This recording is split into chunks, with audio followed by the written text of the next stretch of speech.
Donc on y va, Bidrat Hashem. Aujourd'hui, on va essayer de faire le daf même de Maseret Psachim. Ethan, on voulait faire la fila. Il est parti, il revient peut-être. Ok. Le côté où il y avait le Mizrach. Alors les amis, on fait le... le... Il a dit non, on fait pas, on fait de l'autre côté, c'est mieux que de faire le Mizrach. Du côté où il y avait Alors, des femmes qui... on en est à la Mishnah d'Aflamet Tête à Moudbet. Tu nous confirmes, Marié? On en est à la Tête à Moudbet, la Mishnah?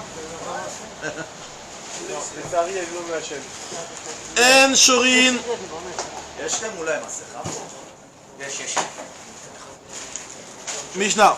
Mishnah d'Aflamet Tête à Moudbet.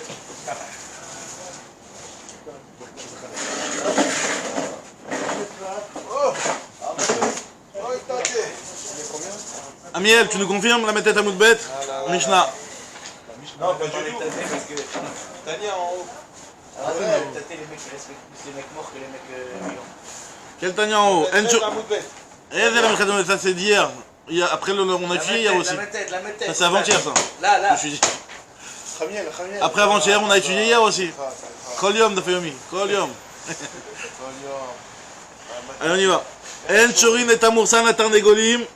Aval Choltim. Alors, on sait que dans le blé, le blé, il y a le grain de blé, il y a l'écorce autour du grain de blé, et même sur le grain de blé, il y a aussi une particule comme ça, qu'on appelle du moursan.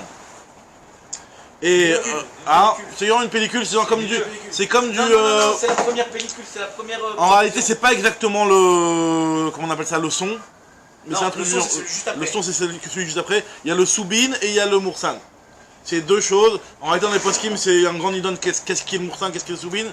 En tout cas, il faut savoir que dans le blé, il y a des parties qui sont le grain du blé qui vont devenir khametz. Il y a des parties qui ne sont pas khametz. Tu prends l'épi du blé, tu le mets dans l'eau, il n'y a pas de khametz. C'est de l'épi du blé. Le moursan, ça devient khametz. Le moursan, c'est une écorce qui devient khametz. Donc on te dit, tu ne peux pas la mettre dans de l'eau et la tremper dans l'eau pour les tarnégolim. Aval choltim. Par contre, tu peux la mettre dans de l'eau bouillante. Alors la khalita, on avait déjà vu plusieurs fois, tu fais bouillir de l'eau, tu mets dedans ton moursan, ou alors tu prends de l'eau bouillante et tu le verses sur le moursan. C'est quelque chose c'est un truc qui était vraiment très particulier à l'époque, et j'ai même vu dans les poskim.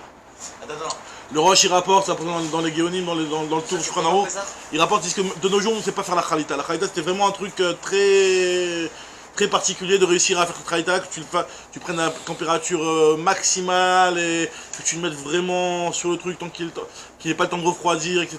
Et que tu renlèves l'eau tout de suite avant qu'elle refroidisse elle-même. C'était vraiment un truc très particulier, c'était vraiment contact au bouillant, tu l'enlevais, un truc comme ça, c'était vraiment très... Parce qu'on avait dit que quand tu mettais de l'eau kosherine, c'était marmite encore plus. Ouais, là on parle de bouillante, donc le bouillant... C'est plus que le chose. Non, oui c'est plus que le chose, c'est-à-dire que le bouillant, il fait que c'est pas marmite. C'est ça que ça veut dire? La khalita, elle prend le truc, elle te le cuit tout de suite, et ça, une fois que c'est cuit, c'est plus marmite. Aïcha lotishre et amoursan shetolich beyada la merchatz. Donc la femme qui prenait le moursan à l'époque c'était un petit peu le truc pour se faire un nettoyage de peau ou un truc comme ça. Il prenait le moursan, et ce moursan là, on te dit que la femme quand elle veut l'emmener au merchatz pour se nettoyer avec, s'enlever les peaux mortes, des trucs comme ça, elle ne doit pas le faire tremper dans de l'eau aussi. Pareil la même idée, tu ne dois pas le faire tremper dans l'eau, ça peut devenir khametz. Aval, shafa, hi, bibsara, yavesh. Par contre, elle peut prendre le moursan et le mettre sur sa peau pour enlever, c'est un genre de dégommage quoi. On prend pas le... Ça, dégommage. C'est du concombre. Pas de dégommage. Alors, lo yil'os adam chitim v'yaniach al makato. Mipene shen machmitzot. Tu n'auras pas le droit de mâcher du blé, prendre du blé, des grains de blé, de le mâcher, pour le mettre sur ta maca, d'accord? Parce qu'on a peur qu'avec la salive ça rend khametz. Et la lichoute, des fois on transpire et tout ça sur la peau. Est-ce que l'azéa c'est marmite? Est-ce que l'azéa c'est marmite? A priori c'est pas marmite, puisqu'on te dit que tu peux mettre pour la femme directement sur la peau. A priori, ouais, t'as raison, mais c'est vrai que c'est quand même marqué que l'azéa c'est quand même un petit problème. On va voir juste après l'azéa, il me semble que dans l'Agma on en parle. Dans la lacha c'est sûr que c'est rapporté l'azéa, mais ici, est-ce que dans l'Agma il me semble que dans le prochain daf on en parle. Je suis pas sûr. En tout cas, continue l'Agma. Tanoura Banan. Elou Dvarim, She'en Baim Midechimous, voici les choses qui ne deviennent pas Hametz. À affouille. Une fois qu'il est affouille, une fois que ton blé ou ta matzah est cuite, c'est bon. Ah, mevouchal. Une matzah mevouchelette. La matzah ou le blé mevouchal? Ta farine mevouchelette, quoi. Ta farine mevouchelette, elle devient plus Hametz. Alors l'Agma va tout de suite poser la question, mais je comprends pas. Mais déjà, le fait de lui faire un bijou, ça va le rendre Hametz. Ah oui, parce que c'est de l'eau. Alors l'Agma va dire qu'on parle d'un affouille qui est mevouchal. Voilà. Les chassidim, ils se basent pas là-dessus, les rabbats, quand ils mettent pas la Ah, par rapport à la matzah shrouya, le fait de tremper de la matzah, effectivement, c'est parce qu'il y a un risque qu'une partie ne soit pas encore à fouille. C'est ça. C'est qu'il y a fouille, c'est sûr qu'il n'y a pas de problème. Maintenant, vechalout shechaltu berotrim, pareil aussi le chalout, donc ce qu'on a bouilli avec de l'eau bouillante, ça aussi devient plus chametz. La Gemara pose la question, ce que je vous ai dit à l'instant, Mevouchal, Ademe Vachelle, Mechama. Le temps que ça fasse le bichoul, Mechama, ça va devenir Chametz, Mahmitz. Chamia, c'est le Chametz en araméen. Ça va devenir, ça va être Mahmitz. Le temps que tu le fais cuire, tu fais bouillir la farine, ça va devenir Chametz. Amaf papa, Afouy chez Bishlo, Kama. Ici on parle de, c'est pas Doka et le Afouy et le Mevouchal, Afouy chez Bishlo. C'est-à-dire, tu as peut-être pu croire que le fait d'être Mevachel, le Afouy, ça va le remettre un petit peu en arrière et peut-être entraîner un problème de Chametz. Je te dis que non. Tanya, Rabbi Yossi, Rabbi Yehuda, Omer. Kemar Shnafal et Tocho Dlaf.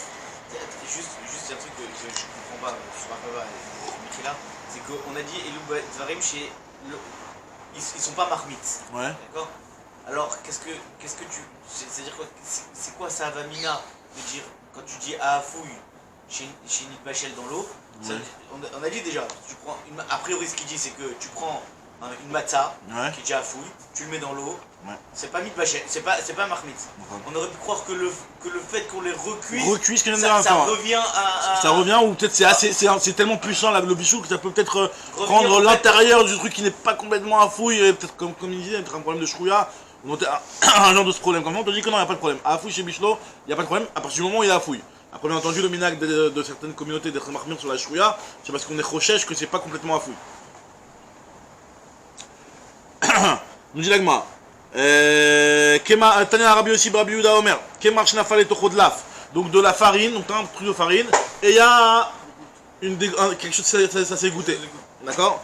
Donc on te dit ici, Afilou Kolayam Kulo, si les gouttes elles sont tombées, même toute la journée, c'est-à-dire que pendant toute la journée la farine a reçu de l'eau, on te dit Enobaï de Chimoutz.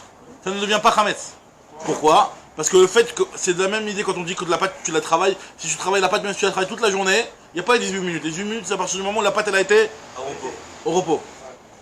Donc là, quand il y a les gouttes qui tombent les unes derrière les autres, c'est comme si la pâte allait travailler. Parce que c'est ce que Agman nous dit tout de suite, c'est qu'on parle seulement d'un cas où ça fait tif, c'est-à-dire tif bad et tif, c'est-à-dire c'est une goutte après l'autre, enchaîné.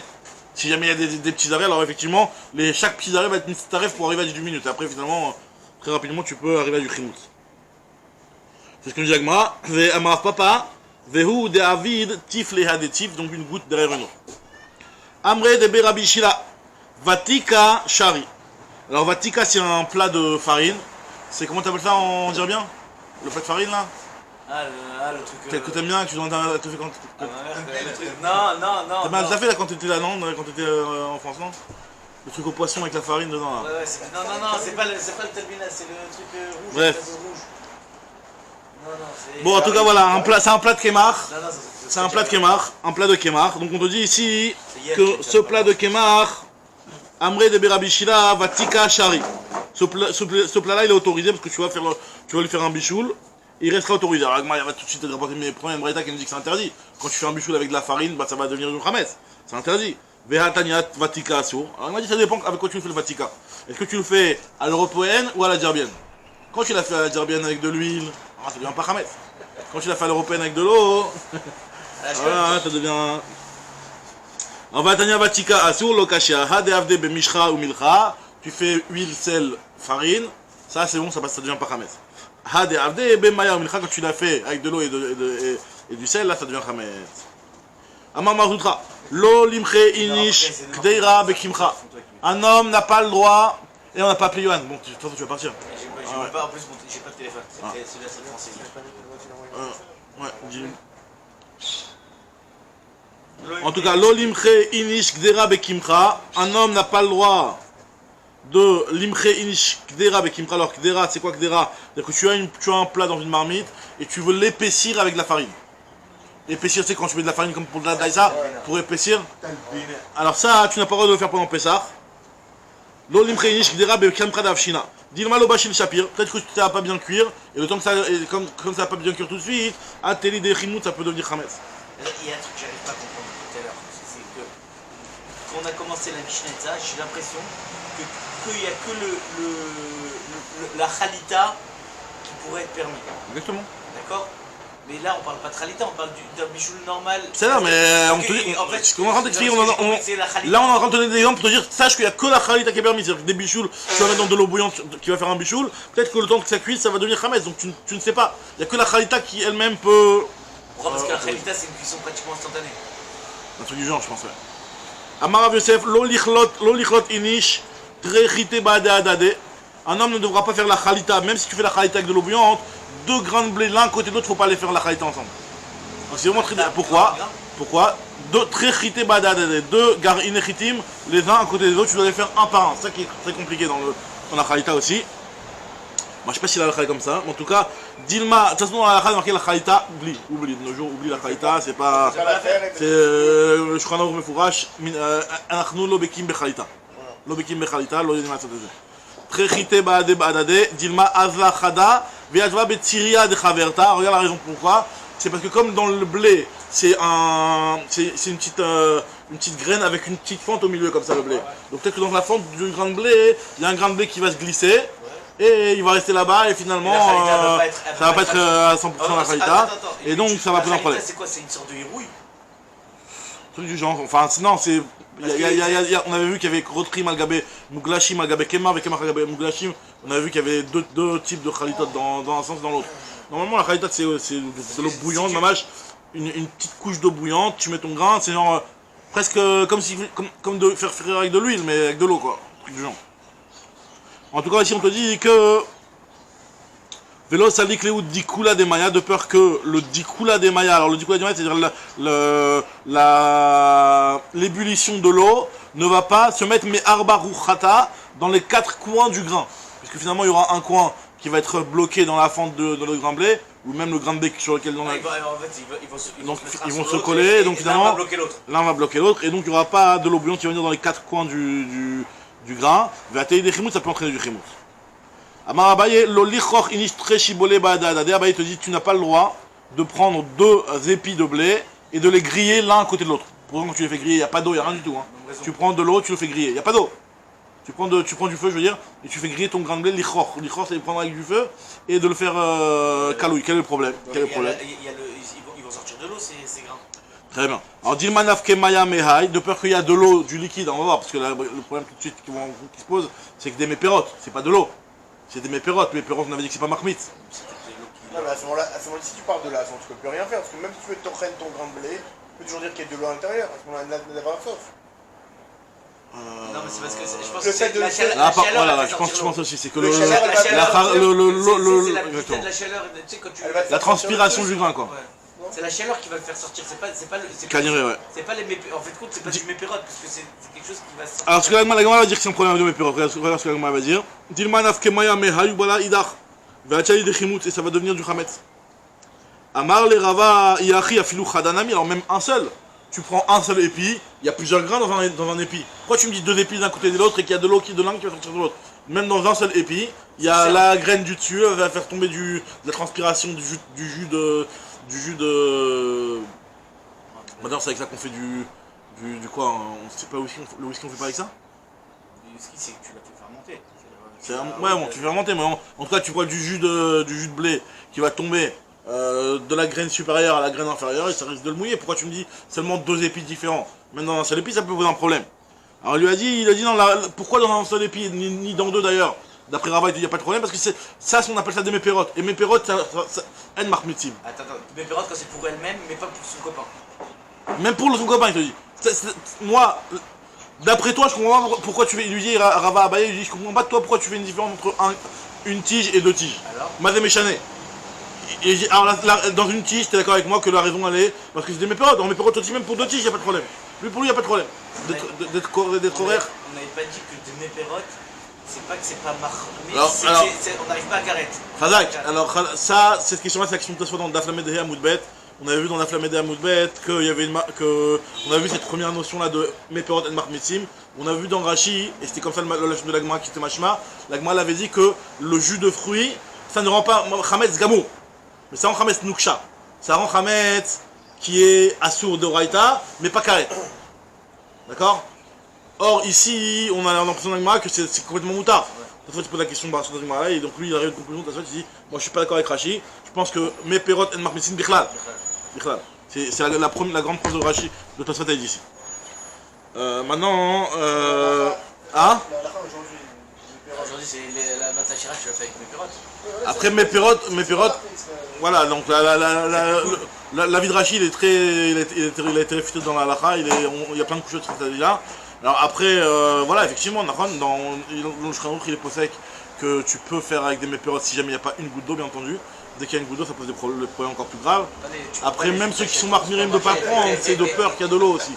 Donc, si ça a été des mépirotes 100%, hein, tu prends du jus d'orange, tu le presses dans ta farine directe, tu peux. Il n'y a pas de problème de Hametz. En tout cas, nous dit Agmara. Et là, Marava, mes pirotes, et nous, mes pirotes, et Namach Metzim. Mais Adarbe Abaye, Abaye, il a changé d'avis sur ce point-là qui vient de nous dire des Kol Agav Madlayou Lomechamte. Parce qu'il pense finalement que tout ce qui va tomber, parce que finalement, en réalité, Abaye, qu'est-ce qu'il a dit? Abaye, il a dit que tu peux pas prendre deux épis les uns à côté des autres et le griller, de peur que pendant le grillage, là, il y a un petit peu de transpiration de l'un qui va passer à l'autre. C'est-à-dire que pendant la cuisson, ou entre guillemets pendant la klaya, hein, il considère qu'il peut y avoir un chimout. Sur ce point-là, il est revenu. Parce qu'on va voir qu'Abaye va considérer qu'au moment où il y a le feu, et ben finalement, même si le jus il va tomber d'une graine 1 à la graine 2, ou de l'épi 1 à l'épi 2, finalement pendant que c'est avec le feu qui est en dessous, ben le jus il continue à glisser et il va pas s'absorber dans le grain, et donc ça va pas poser un problème. C'est pas parce que c'est de mes pirotes. Pas parce que c'est mes pirotes. Il revient, il n'est pas revenu sur le fait que mes pirotes pour lui ça pose un problème, mais... Alors c'est peut-être ça enfin peut-être que lui pense que de mes pirotes c'est marmite. Apparemment lui clairement lui il pense que mes pirotes c'est marmite, effectivement. À moins qu'il fasse une distinction dans le blé ou du blé, mais non. Parce que lui il pense que mes pirotes c'est marmite. Mais en plus on a vu que c'était des... Il me semble même carrément que c'était une braïta dans cette histoire de mes pirotes de marmitim. Mais je sais pas si on peut se permettre de dire qu'Abaye pense que c'est marmite ou pas. Bon, en tout cas, la Gemara continue, elle te dit Ve'adarbe Abaye me'aïd et kol agav madlay ou lo mahmat. C'est d'amar Abaye, hay chatzva de Avishna. Abaye nous dit que le chatzva de Avishna c'est quoi? C'est lorsque tu vas prendre, tu vas faire les pitsuchim. Comment ça se passe quand tu fais les pitsuchim? Tu prends les petites cacahuètes, etc. Il y avait aussi les grains de blé, c'était aussi une sorte de pitsuchim qui était fait à l'époque. Et tu prends les grains de blé, tu les fais griller. Tu as par-dessus une petite gdéra qui va recouvrir le tout. Mais le fait c'est que la vapeur, elle va monter et elle va redescendre, elle peut retomber sur les grains de blé. Donc là, il te dit ici, au départ, lui, Abaye, il a dit Ay chasva d'Avishna, srifa share, zekifa asur. Ça va dépendre comment tu vas mettre la petite hotte, exactement la petite. C'était une gdéra qui était utilisée pour ça. Ça va dépendre comment tu vas la mettre. Si tu la mets sechifa, ça veut dire que tu la mets vers le bas, de telle sorte à ce que l'eau, elle va tomber vers l'extérieur en fait. Finalement, elle va passer par là et après elle va tomber à l'extérieur. Sur les côtés, donc elle va pas retomber sur les grains de blé eux-mêmes. Donc là c'est autorisé.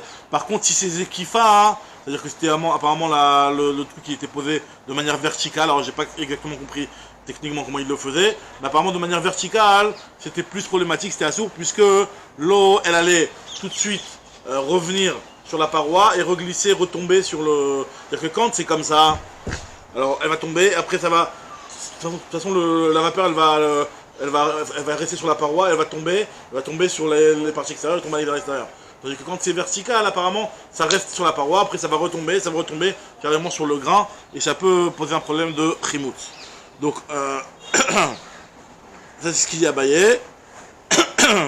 Et Rava il te dit qu'à Filou Zekifa Namishare, parce que lui il considère que c'est des mépirotes, et mépirotes c'est pas mahmit. Ça ne devient pas chamis, pour lui ça ne devient pas chames. En tout cas, ce qu'on voit de Abaye, c'est que lui il considère que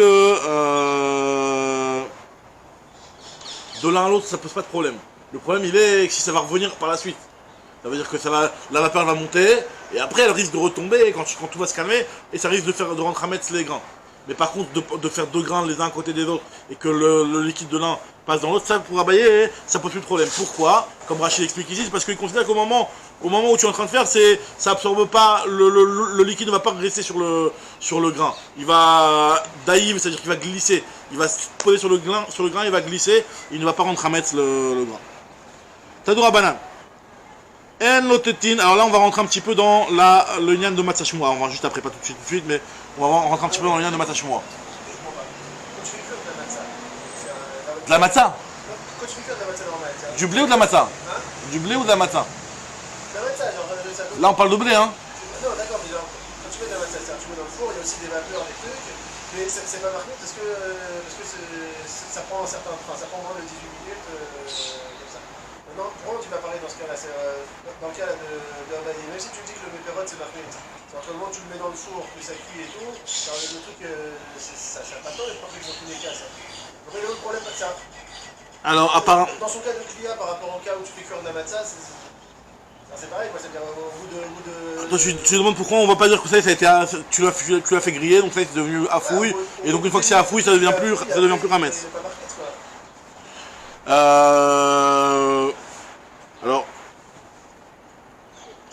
Alors apparemment voilà, parce qu'en réalité cette Klia, c'est pas que tu le fais.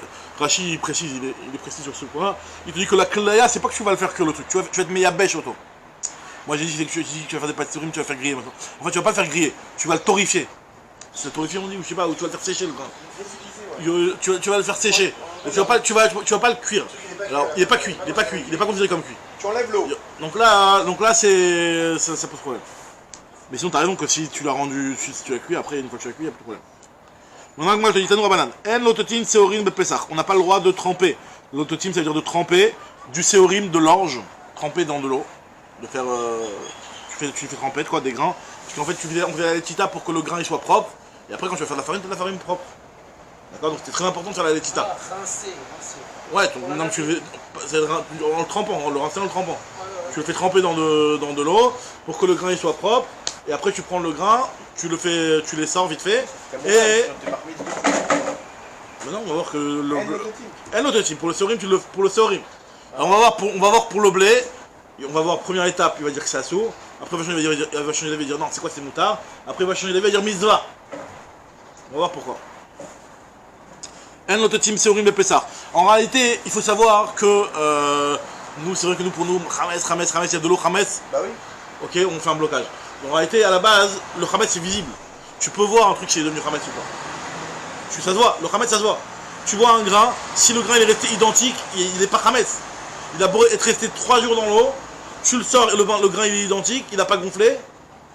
D'accord, c'est pas possible, normalement ça gonfle, mais en tout cas, le grain de blé, il n'est pas Hametz. Normalement, quand tu rinces du blé, ça devient pas Hametz. Il n'y a pas de raison qu'il devienne Hametz. Tous les blés qu'on a pour la DAF et tout ça, ils sont rincés les blés. Ils sont pas Hametz. Ils sont pas Hametz. Le blé, ils sont pas Hametz. T'as du blé que t'as acheté pour ta DAF, tu peux le garder après ça. Tu le vends pour ne pas au cas où s'il y en a un qui est Hametz au milieu ou je sais pas quoi. Mais tu peux le garder, il n'y a pas de problème. On sort. Ouais. Donc c'est pas Hametz. Maintenant, ici on te dit que le séorim, l'orge, tu peux pas le tremper. Veim la tat, alors si jamais tu l'as trempé dans l'eau, ni de bakou asurol ou ni bakou moutaro. Ça va dépendre si jamais ça s'est fendu ou ça s'est pas fendu. Si le grain il s'est fendu, c'est-à-dire qu'il a gonflé, qu'il s'est fendu, c'est devenu Hametz. Si il s'est pas fendu, c'est autorisé. Rabbi Yossi Omer, il peut pas changer d'état, il peut pas gonfler à l'eau froide. Ouais. Très bien. En tout cas ici on te dit Rabbi Yossi Omer, Shoran bechometz bechometz samtan. Rabbi Yossi lui te dit, tu le mets dans du chometz, dans du vinaigre, et le vinaigre ça le fige. C'est comme un genre de bichoul, c'est-à-dire ça bloque le chimoutz. La fermentation elle est bloquée, elle est complètement coupée par le chometz, par le vinaigre. Amar Shmuel il te dit, en alachak Rabbi Yossi, la n'est pas comme Rabbi Yossi, le chometz ça n'empêche pas le chimoutz. Nous dit la Gemara. Amar Afrizda, Amar Marugva, lo nidbaku mamash, et la kol shilou menichan al pi achavit vehen nidbakot meleen. Quand il te dit au départ dans la Braïta, Tanakama, que pour que ce soit assourd, il faut qu'il y ait une fente, alors il te dit même si ça n'a pas complètement une fente, c'est déjà problématique à partir du moment où tu vas le mettre à côté d'une cravite de vin, tu le mets par-dessus une cravite, et apparemment l'odeur du vin ou je sais pas quoi, ça a cette particularité là, quelque chose qui est sur le point de devenir Hametz, ça le fait fondre. Donc même si dans son état actuel, il n'est pas fendu, le grain il est encore plein, mais il est un petit peu gonflé comme ça. Si on sait qu'en le mettant, apparemment c'est visible à l'œil nu de constater un cas pareil, de voir que ce grain-là, tu vas le mettre sur une chavite, et en le mettant sur le chavite, il va se fendre, alors là, c'est déjà un problème. Shmuel Amar, Nidbaku Mama, je te dis non, moi je suis pas d'accord. Quand on te dit que pour que ce soit assour, il faut que ce soit fendu, il faut que ce soit vraiment fendu. C'est pas encore fendu, même si ça va se fendre en le mettant sur une chavite de vin, pour lui c'est pas du Hametz. Ava Shmuel Uvda Bedura, Deber Bachashu, Nidbaku Mamash, Shmuel a tranché une halakha et jusqu'à carrément halakha les maasé, c'est-à-dire qu'une fois il y a une histoire qui lui est arrivée dans la ville de Bebar Chachou là-bas, et il y avait un grain qui était pas complètement fendu, mais si tu le mettais sur une cravite, il allait se fendre, et il a autorisé Shmuel. Donc il a autorisé, donc on voit que Shmuel, il a carrément appliqué son avis à la Khalé Maasé, la Kula quoi, il a appliqué cette Kula à la Khalé Maasé. Alors apparemment le fait de mettre du Khavit, le réach du Yahin, c'est quelque chose qui est Kharif, qui a quand même une aigreur, quelque chose, et donc que si jamais le truc il est sur le point de devenir Hametz, ça peut faire le Makébé Patish pour le rendre Hametz. Maintenant, est-ce que Hachela, dès maintenant, on considère que c'est du Hametz ou pas? D'après le premier avis, oui, d'après Shmuel, d'après ce qu'il dit Shmuel, non. Alors, maintenant, la Gemara nous dit Amaraba, Bal Nefesh. Alors, Bal Nefesh, c'est un Rachidi, c'est un Chassid. Il y a une question de côté qui nous dit c'est un Yireh Shamaim, Chared le Nafsho. Ça veut dire que c'est Bal Nefesh. C'est quoi Bal Nefesh? Tout le monde a un Nefesh. C'est quoi Bal Nefesh? Quand on parle de Bal Nefesh, c'est quelqu'un qui est pointilleux dans les mitzvot. Et pourquoi Bal Nefesh? Parce qu'il est Chared al Nafsho. Il fait attention de bien garder son âme, de ne pas faire de bêtises. Donc un Bal Nefesh, quelqu'un qui est nizar dans la halakha. Lo Yiltot. Vaut mieux pas qu'il rentre dans le problème de faire la letita. On ne fait pas de letita. Alors il m'a dit c'est quoi Bal Nefesh? On a dit c'est assuré de faire la letita. C'est quoi Bal Nefesh?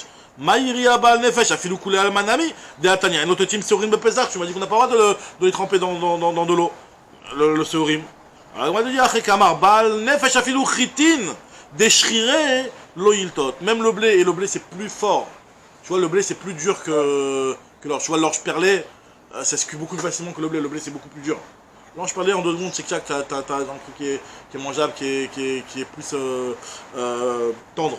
Tandis que le blé c'est plus dur. Donc le blé c'est plus dur, ça arrive moins. Hein. L'idée chimous. Le chimous il est plus difficile à obtenir avec un grain de blé qu'avec un grain d'orge. Donc tu aurais peut-être pu croire que le blé tu peux lui faire la letita. Je dis que Bal Nefesh, Mina dit tu peux. Mais Bal Nefesh, comme on dit, à Mahmir Tavola Vracha. Bal Nefesh, lui, il est Mahmir de ne pas faire de l'étita, même sur le chitim. Donc là, premier avis, on ne fait pas. Donc vaut mieux pas. C'est pas assour, mais vaut mieux pas.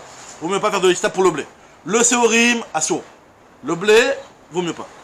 Amar le Rav Nachman, man de tsaït le lehaba, achil nama de pusha. Celui qui l'écoute, ce qu'il est en train de dire là, c'est qui a parlé, c'est Abba. Alors Abba normalement c'est qui a parlé ici? Mechila. C'est Rabat. Abba c'est Rabat en général. Et celui qui l'écoute, il mange un pain dégoûtant. Ça veut dire quoi? Tu vas pas rincer les grains de blé. Si tu vas pas rincer les grains de blé, les grains de blé vont être tout crades. Tu vas faire de la farine avec, ton pain il va être dégoûtant. Tu dis non, moi je suis pas d'accord avec ça. Deha Beravuna, la tête, dans la yeshiva de Ravuna, il prenait le blé, il le rinçait. Berava, Barabin, la tête, même dans la yeshiva de Rav Barabin, il le rinçait le grain de blé. Alors, Verava Amar, Assour Liltot. Lui il te dit non, Assour Liltot. C'est pas seulement Bal Nefesh, c'est carrément c'est Assour de le rincer. Alors, quand il y a marqué dans la Braïta que c'est seulement concernant l'orge et on t'a pas parlé du blé. Et là, Hadetania, un autre team, Seorin Bepessar, Seorin Houdelo, Achiteshar. Et pourtant, il est marqué que c'est que l'orge qui est interdit, donc Mashma, a priori, c'est que c'est seulement l'orge et pas le blé. Donc, on m'a dit non, pas du tout, au contraire. Il te dit, Lomi Baya Kama.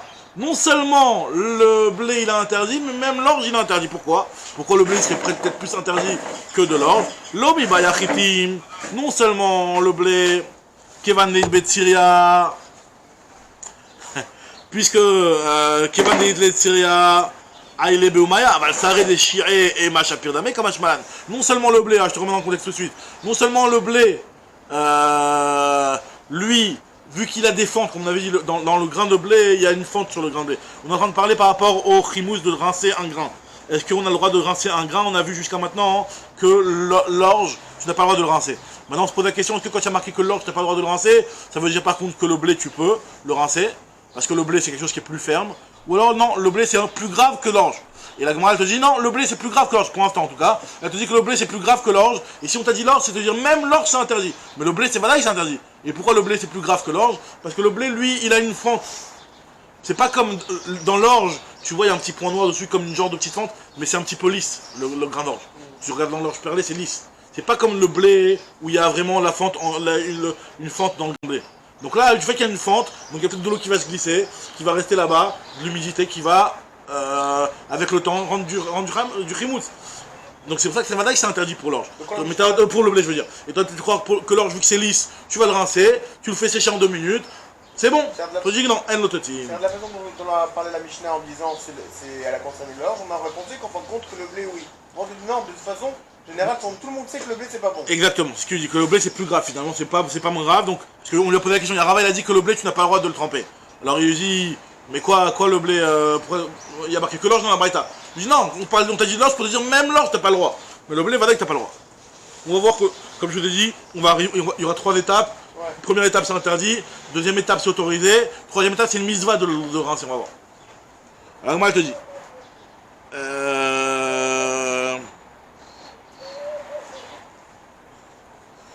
Aval sh'arim et l'orge des chiae qui est lisse, chiae c'est-à-dire c'est lisse, et ma chapirdam ils ont pu croire que c'est bon, comme la braïta que tu ne peux pas tremper l'orge. Alors maintenant Adar Amarava, donc Rava qui venait de nous dire qu'on n'a pas le droit de tremper le blé, il est venu et il nous a dit que assour.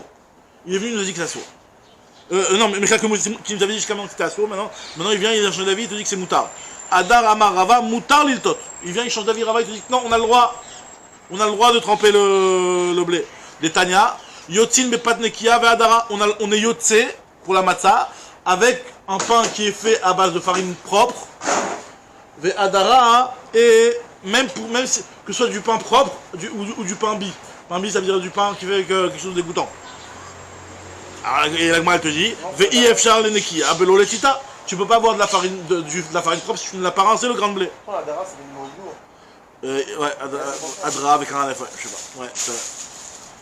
Bah, souvent, des fois, il y a des mots qui peuvent vouloir dire le contraire. Comme Kedesha, Kadesh. Ouais, exactement. Maintenant, la Gemara te dit, donc d'où il a appris Rava et pourquoi, qu'est-ce qu'il a fait changer d'avis à Rava? Donc de dire que tu as le droit de rincer le grain, puisqu'il y a marqué que tu es yoté avec du pain propre.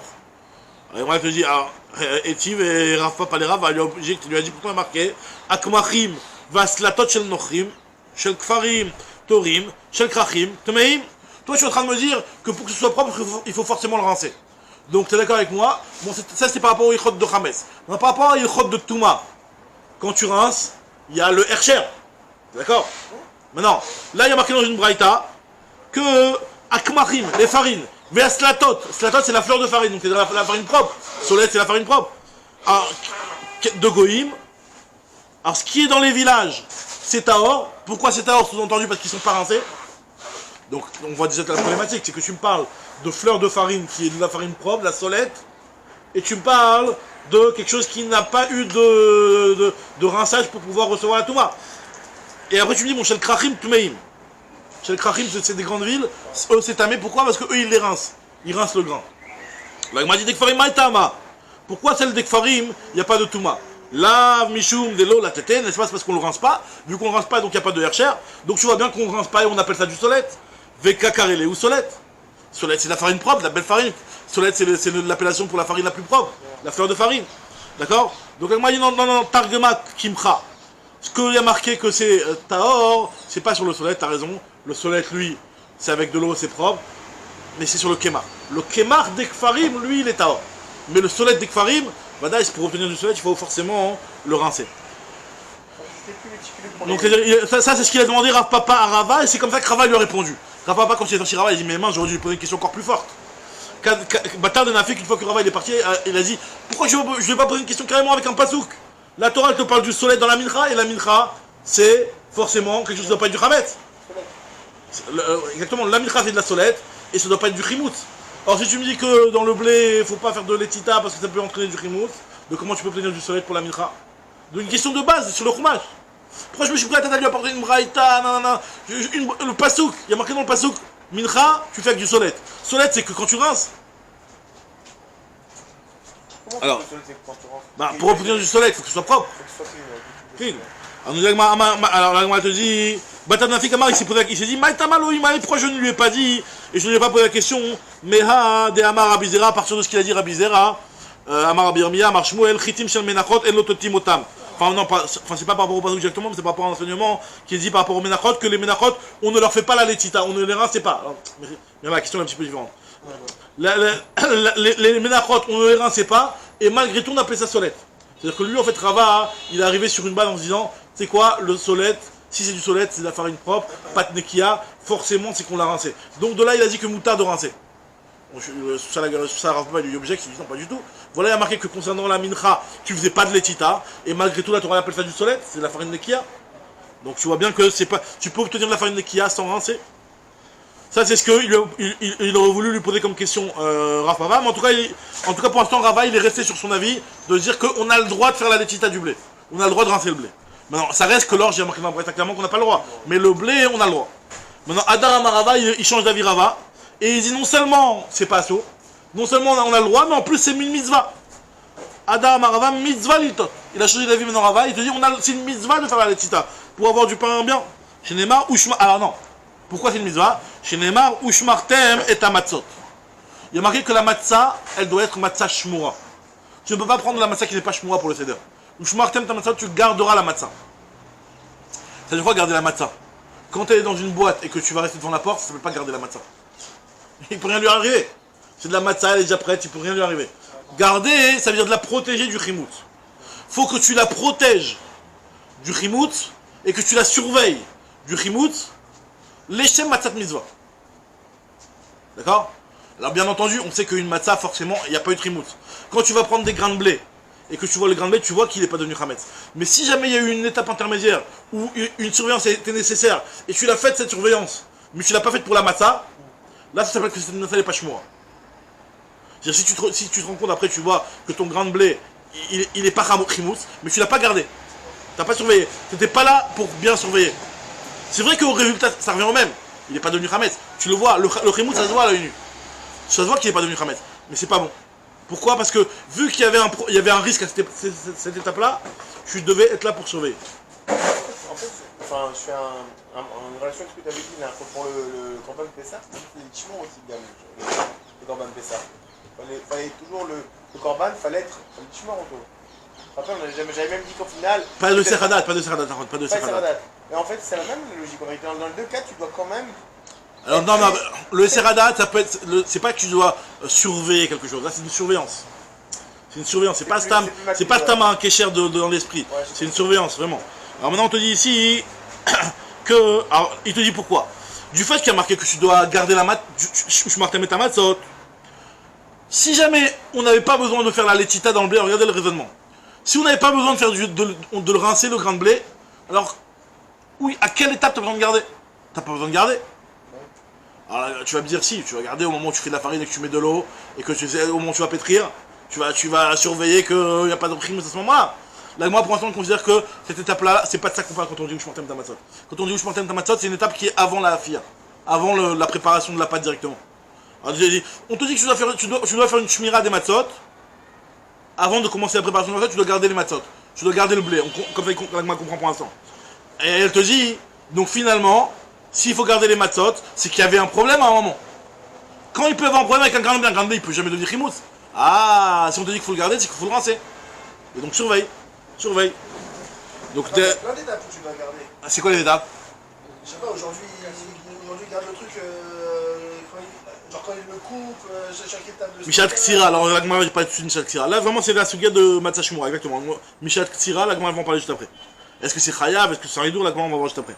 Ou Shumartem et Amatzot, ilo de Baeletita, si on n'avait pas besoin de le rincer, Shimour les mailles, tu vas garder de quoi? Alors, tu vas me dire quoi? Shimour d'Elisha au moment du pétrissage? Oui, Shimour d'Elisha, si c'est de le surveiller au moment du pétrissage.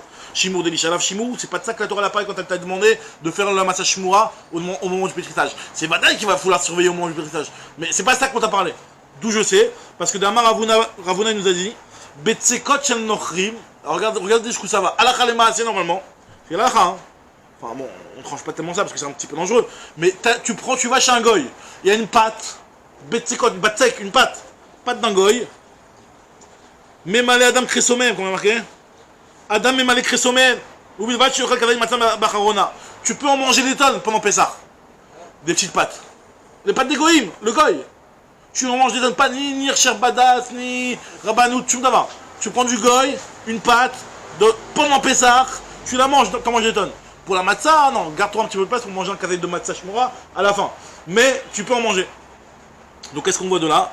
Ce que nous avons dit, à la condition de manger un café de matzah à la fin. Bacharona, in. Barishona, lo. C'est-à-dire qu'on te dit qu'il faut que tu manges dès le départ. Bacharona, in. Barishona, lo. Ça veut dire que c'est seulement la dernière matzah que tu vas utiliser pour la matzah de mitzvah. C'est elle que tu pourras utiliser. La ficomane, là, il parle. Pas la ficomane, exactement. La matzah de mitzvah, c'est la ficomane à la base. C'est-à-dire que n'importe quel bac sec, tu prends une bac sec du goy. Une batte sec, une pâte. Bien entendu, comme j'ai dit encore une fois, le chametz c'est visible à l'œil nu, aussi bien au niveau du grain de blé qu'au niveau de la pâte. Tu vois une pâte si elle est chametz ou pas. Ça se voit. C'est-à-dire que lui il a pris une pâte, il a fait une pâte, tu vois un gars il est en train de faire une pâte, tu vois la pâte, hop là je vois aucun. L'agma donne des simanim, aucun gonflement, aucune fente, tout comme ça. Tu vois qu'il n'y a pas de chametz, tu la manges, tranquille. Mais pas matzah, c'est pas la matzah de maison. D'accord? Donc l'agma, qu'est-ce qu'elle te dit par là? Elle te dit qu'on voit que. Alors pourtant, pourquoi tu pourrais pas? Si vraiment c'est matzah shmura, à partir du moment où tu vas le surveiller, ben toi tu surveilles maintenant. Là maintenant tu as reçu la pâte, tu surveilles qu'elle va pas, elle va pas devenir truc. Et tu fais une shmira, tu la rends matzah shmura maintenant au moment de la lisha. Donc tu vois bien que la shmira de la lisha, c'est pas ça le matzah shmura. La matzah shmura c'est mishat lifne à lisha, avant la lisha. Donc c'est la litita. Je vois pas d'autre étape que le rinçage. Donc on voit que on doit rincer le blé pour avoir une matzah shmura. C'est-à-dire que c'est incroyable. C'est-à-dire que l'agma elle te dit, si tu n'avais pas fait de l'étita, vu que tu n'as rien à garder, donc c'est pas une matzah shmura. Moi je me serais dit que si tu n'as rien à garder, ben il n'y a pas plus shmura que ça quoi. On te dit non, il faut que la matzah, tu la mettes en danger et que tu surveilles.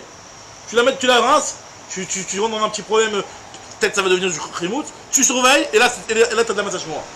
D'accord, ça c'est incroyable. Maintenant l'agma elle te dit ici. Moi, tu me dis pas pareil, ça. Si tu mets dans l'extrait avec le Semarmit, Ouais. on a dit juste avant que c'est quelque chose qui a été marmite, ça se voit. Non. Si tu mets l'extrait avec. Ça se voit, non. Ça va se voir. Si quoi, si? Si tu le rinces ton blé, Ouais. et qu'il a été marmite. Ça se voit, Ça se voit. Alors, quoi, sur blé, c'est ça, c'est la Xatakado ou Smartem Tamlet. Tu vas le voir. Tu viens 10 minutes plus tard sans le surveiller, c'est exactement la même chose. Le même résultat. Mais t'as une mitzvah d'être chômeur, d'être là, t'es là. Faut que tu sois présent et tu regardes. Ah, c'est ça. Les Shem Matzat Mitzvah. Que tu fasses cette chimira là, les Shem Matzat Mitzvah. Il faut que tu le fasses. C'est ce que la Torah te demande. Alors maintenant, la Gemara te dit. Alors, la Gemara te dit, Barishona, Maïtam, approche, tu ne peux pas. Mishum de Loavid Beushimu, puisque cette pâte-là, elle ne peut pas être de Loavid Beushimu. Tu n'as pas fait de Shimur. Ah, pourquoi tu ne considères pas que le fait de maintenant de surveiller que cette pâte-là ne va pas gonfler, c'est un Shimur? Tu vois bien qu'il faut depuis le départ. Alors, la Gemara te dit, Veliavid les Shimur, mais Afi Aveilach. Ok, peut-être qui te dit qu'il y avait une letita? Peut-être qu'au moment de la cuisson, il y a un Shimur. Donc tu vois bien, il a la Shemamina que Shimur Meikara Bainan. On a besoin de Shimur depuis une étape avant la fia, avant le pétrissage, avant tout ça. L'agma dit Mima qui te dit? Dit Machane Atam. L'agma dit qui te dit? Peut-être que là-bas, tu sais pourquoi tu n'es pas yotse. C'est vrai que normalement la Shmira, parce qu'en réalité l'agma te dit, peut-être que la mise de Shmira, c'est que à partir du moment où il y a un danger, tu dois le garder. Maintenant là, si tu viens prendre la pâte du goy, la première étape tu étais absent complètement. Il y avait des dangers. Et donc à ce moment-là, tu l'as pas surveillé, c'est-à-dire que ça suffit pas de faire une shmira à la deuxième étape alors que la première étape tu ne l'as pas fait. Quand tu as dit de faire une shmira sur la matzah, c'est de faire une shmira de A à Z, toutes les étapes qui étaient à risque, tu devais être là pour surveiller. Donc là quand tu vas prendre la pâte du goy, en réalité, c'est vrai que tu peux la surveiller à partir de maintenant, mais tu n'as pas surveillé avant. Alors c'est vrai que tu le vois qu'elle n'est pas devenue Hametz, ça se voit. Mais, il y a un problème. Tu n'es pas là à la première étape. Peut-être qu'à partir du moment où il y a un risque, c'est à partir de ce moment-là que tu dois surveiller. Et donc la pâte du goy, vu que tu n'étais pas là à la première étape, bah ta matzah est le plus shmoura. Même si après tu vas surveiller la deuxième étape. Donc argument logique, l'agma lui te dit, Oumima qui te dit, Dilma Shana, peut-être que dans la pâte du goy c'est différent, des beidna, des nachit et shimour, à partir du moment où tu es rentré dans le risque de shimour, c'est-à-dire même depuis avant, au moment du pétrissage carrément. au moment du pétrissage, il y avait un risque. Toi, tu arrives après le pétrissage, tu reçois une pâte du goy. Tu vas à la boulangerie, le goy te dit voilà, je viens de faire une pâte. J'étais là, tu n'étais pas là, tu n'as pas vu le pétrissage. La licha, tu l'as pas vu. Et il y avait un risque à ce moment-là, tu devais la surveiller. L'eau avid les chimour, aval acha, mais tandis que ici, des beidna de nachid les chimour, avid les chimour. Si jamais tu ne fais pas de rinçage et que tu vas être là au moment du pétrissage, bah, tu fais un chimour depuis le départ, depuis le moment où c'est risqué, donc ça devrait être peut-être valable. Achanami des chimours des licha, des chimour, peut-être que le chimour de la licha peut être suffisant. Je te dis non, malgré cet argument-là, Rava il n'a pas changé d'avis. Il a dit moi je pense que c'est une mitzvah de faire la letita. D'où je sais que Rava il n'a pas changé d'avis et qu'il pense qu'il faut faire le shimour depuis le départ, pas seulement depuis le pétrissage. Parce qu'en réalité, encore une fois, c'est une grosse tafkamina. Si cette agmara était validée, si Rava il avait changé d'avis, il avait validé cet argument-là, on aurait pu aller pour faire les matzot de Pessah, tu vas à Leader Price, tu t'achètes de la farine et tu te fais des matzot. Il n'y a aucun problème. Parce que finalement, la shmira doit seulement être Mishat Misha. D'accord? On te dit non, Bechol Zot Rava il n'a pas changé d'avis. Il a dit Damar Léou les Anou des Me'afre Kippé. Il disait aux gens des Me'afre Kippé, c'est-à-dire qui attachaient les épis au moment de la moisson. Il leur disait Ki Me'afir tout. Lorsque vous allez les attacher, attachez-les les Shem Matzat Mitzvah. C'est-à-dire que depuis l'Aktira, et là c'est là où tu disais, depuis l'Aktira, faites attention déjà les Shem Matzat Mitzvah. Qui m'a fait tout afirou les Shum Mitzvah. Donc on voit qu'il pense que Shimon Meikara al Makasavar, Shimon Meikara Mitri la Tovet Sofo Bainan. La Gemara nous raconte encore une autre histoire encore pire. Mar Bere de Ravina, qu'est-ce que sa mère lui faisait? Mais Naktale Ime Barbie. Sa mère elle donnait des Barbies. Alors c'est quoi les Barbies? En fait c'était que sa mère elle prenait des grosses bassines qui étaient c'est-à-dire le blé dès le départ. Dès que il les cueillait, la mère elle prenait des grosses bassines, elle les mettait de côté, elle les gardait dans une armoire fermée à double tour, gardée pour Pessah.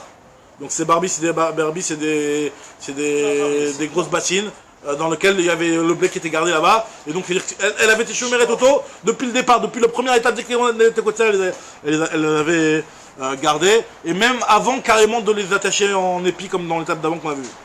Très bien. Continue avec moi. Aou Arba. Donc Aou Arba Dechité. Maintenant un bateau. Un bateau qui transporte du blé. Detavra Bechishta. Qui s'est titaniqué dans la rivière. D'accord? Alors nous dit la Gemara, Sharia, le blé il est autorisé. Il reste autorisé. Mais quoi, il était dans la rivière, il était trempé. Tu vois le blé, s'il n'est pas khamet, c'est bon, c'est autorisé. Non, mechila, pas autorisé pour la fin de la matzah. Sharia, raval, isbouné, les nochim. Tu peux le prendre et le vendre au goïm. C'est-à-dire que ce blé-là, il n'est pas devenu khamet. T'as un blé, t'as un gros transporteur de blé. Tu fais venir du blé tu l'importes de Floride, d'où tu l'importes? Los Angeles, d'accord?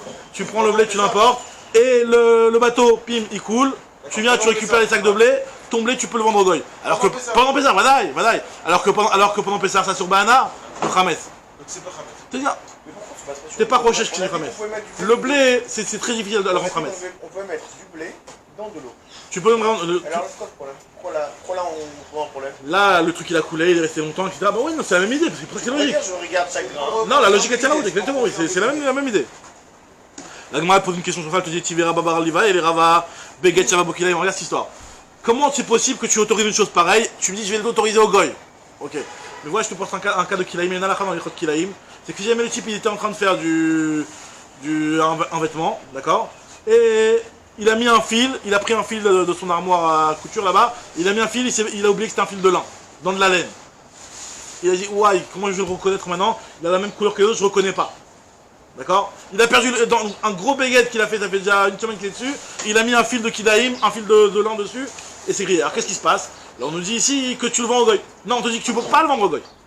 Pourquoi? Parce que peut-être tu vas le vendre au goy, et peut-être que il va le revendre à un juif, et c'est un juif qui va le récupérer ce truc-là. C'est ce que nous dit l'Agma ici, regarde. Donc l'Agma se pose la question ici, pourquoi tu peux vendre ce blé au goy? Parce que peut-être que ce goy-là, il va le revendre à un juif. Alors Beged Shavat Bo Kilaïm, un Beged dans lequel tu as perdu un fil d'un fil qui va rendre le Beged Kilaïm. Arrêtez Elohim, Kirinu la Nochi ne le vend pas au goy. Veloya c'est beau Mirdat la Khamor, tu peux même pas l'utiliser en tant que sel sous ton âne, parce que de peur aussi que tu vas peut-être ramasser. Parce que sel sous l'âne, a priori, il n'y a pas de problème de Kilaïm. Même si c'est vrai que dans les sièges, il peut avoir des chélots de Kilaïm, quand c'est un siège qui est molletonné et qui va t'envelopper un petit peu, ça peut être un problème de Kilaïm. Hein? Dans les lits, toujours, Il faut faire attention. Maintenant, quand c'est la selle, sous la selle, tu as un petit tissu pour protéger le khamor, ça n'a pas de problème de kilaïm. Tu risques pas de. En soi, sur la mirdate elle-même. Parce qu'il n'épouse pas la forme. Parce qu'il n'épouse pas la forme, exactement. Tandis que là, on te dit malgré tout, tu ne pourras pas utiliser ce tissu-là dans lequel il y a un safek. Tu sais pas où il est ton fil de kilaïm. Il est badaï kilaïm, tu sais pas où il est. Tu pourras pas l'utiliser. Pourquoi? Parce que, justement, de peur qu'après tu risques d'oublier qu'il y avait un problème sur ce tissu-là et tu vas le réutiliser. D'accord? Pour appuyer sur un vêtement ou quoi que ce soit.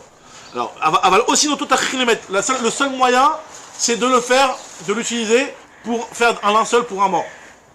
Parce que là-bas, c'est sûr que tu vas pas le récupérer. On sait que tout ce qui est réservé pour un mort, ça sourbe Anna. Donc c'est Vadaï que tu vas pas le récupérer. Donc vu que c'est Vadaï que tu vas pas le récupérer, tu peux lui mettre ça. Même si c'est du Kilaïm. À partir du moment où un juif il meurt, il a plus de mitzvot. Tu peux lui mettre un linceul en Kilaïm. Il n'y a pas de problème. Ça peut être une Anna pour toi aussi. Parce qu'en vérité, c'est peut-être de l'argent que tu aurais. Il n'y a pas de sur Anna sur le Kilaïm, c'est un issue de Lévisha et à Allah. D'accord. Et à Allah, c'est de le porter sur toi. Mon argument te dit, Maïtama, pourquoi t'as pas le droit de le revendre à un goy? Non, j'ai fait un mot. L'anochi Maïtamalo, pourquoi pour le goy tu ne peux pas? Là, Mishum de Hadra Masbin et l'Israël, n'est-ce pas que c'est parce qu'il va le revendre à Israël? Et donc finalement, pareil, ton blé là qui a coulé dans le fleuve, pourquoi tu peux le vendre au goy? Peut-être que le goy il va le revendre au Israël. Adar Marava, Lis Benou Kava Kava l'Israël, qui écrit des Kalia quand même pisera. Vends-le kilo par kilo aux juifs. Et Mechila, je rectifie ce que je t'ai dit juste avant, c'est pas pendant Pessah, c'est même avant Pessah. Et le risque il est parce que finalement c'est une grosse quantité, donc il va le garder pendant Pessah. Il risque aussi de vendre à des juifs qui vont peut-être en faire des choses avec pendant Pessah. À part pour la matzat mitzvah, tu peux avoir du blé qui n'a pas été chameau pour faire des matzot pour le reste des jours de Pessah. À part pour le soir du Seder. Donc là, hein, En fait, c'est quoi le problème ici? le problème c'est que tu as un. Mais si tu vois ton blé, que le blé il n'a pas. Alors c'est vrai, le problème c'est que quand tu as des grosses quantités de blé, tu les mets directement dans la machine à moudre et tu regardes même pas. C'est là le problème, le risque. C'est vrai que si tu prends grain par grain et tu l'analyses, tu vois s'il est Hametz ou pas. Maintenant, le juif, il est pas au courant qu'il y a eu un problème avec ce blé-là. Pour lui, il n'y a pas de problème. Il a acheté un blé d'un goy, pour lui, il n'y a aucun problème. Il le prend, il le met dans sa machine à moudre, il va le moudre et c'est tout. Tu peux dire ça pour tous les blés des goy. C'est-à-dire, à partir du moment où un juif il va acheter du blé chez un goy, il y a un rachage qu'il y a eu un problème avec ce blé, donc il doit le vérifier. Ça, on ne doit pas être recherche. Maintenant, toi qui as eu ce problème-là, hein, ne va pas entraîner ce problème-là chez un autre. Mais peut-être que toi, tu ne dois pas être recherche. On ne doit pas s'imaginer tout et n'importe quel risque, tu vois. C'est pas parce que c'est possible qu'il y a de l'eau qui soit tombée sur un. Normalement, c'est des choses qui n'arrivent pas. Là, le bateau il a coulé. Donc le bateau il a coulé, donc le blé il a été mouillé. Normalement, ça ne devrait pas arriver un truc pareil. Normalement, même quand on rince le blé, tu le rinces 2 minutes.